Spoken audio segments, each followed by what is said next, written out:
When I last spoke in this chamber 12 months ago, I had just inherited a nation in crisis with a stagnant economy, inflation at record levels, a wide open border, horrendous recruitment for military and police, rampant crime at home, and wars and chaos all over the world.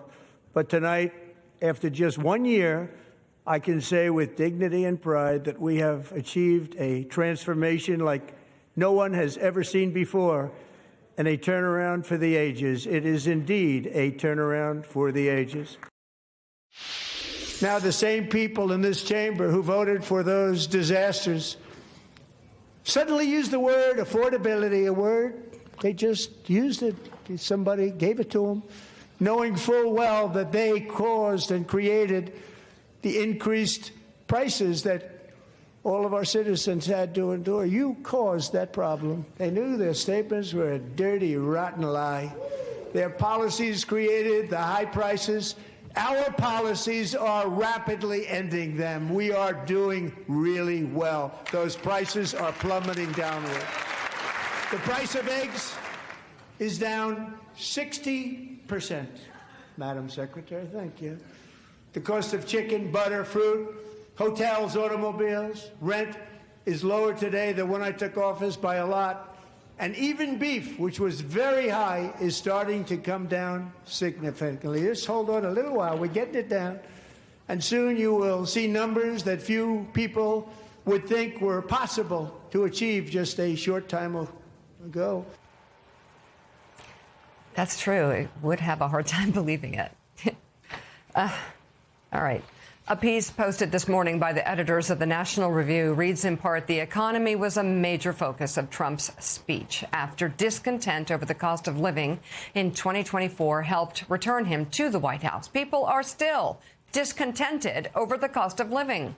Trump made the case that things are headed in the right direction and real wages have indeed been increasing. The problem is that talking people out of how they're feeling about the economy tends to be very difficult for an elected official.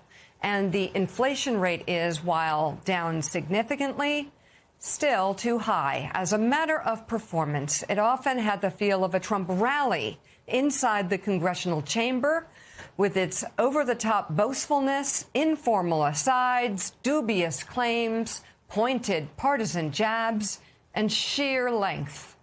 That said, these speeches matter much less than they used to. For all the sound and occasional fury, nothing from the address is likely to alter the trajectory of the midterms. And to the National Review editor's point about telling voters not to feel how they feel, a Fox News poll earlier this month showed nearly 40% of voters surveyed say they are worse off than they were a year ago. Jonathan Lemire.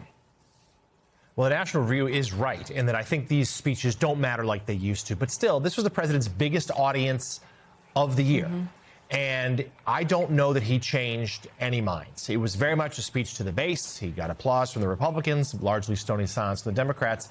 And the key point there is that he seemed to deny the reality that so many Americans are feeling. During the Biden years, we talk about like a vibes economy and that even though the numbers were pretty good, people didn't feel it. Well, that's the same case now, maybe even more so. And the polls the president has been hit with in the last week are pretty dreadful. And he's underwater on immigration. He's underwater on the economy. And last night, there was really no newer ideas. A lot of bluster, a lot of volume, a lot of length. But Mika, I don't think this helped him. And I certainly don't think it helped Republicans who are staring at a very challenging political landscape as the midterms approach.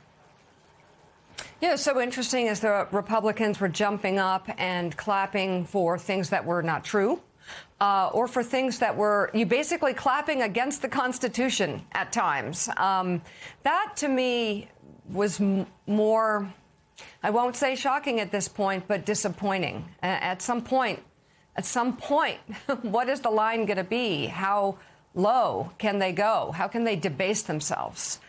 For this president who puts them in this position? Go ahead.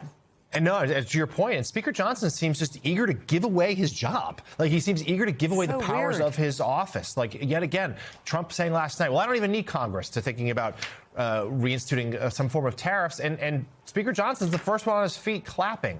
It is just remarkable to me that he continues to cede away the Article I powers. And if this continues, because he won't have that chair behind Trump at next year's State of the Union, it'll be filled by House Speaker Hakeem Jeffries.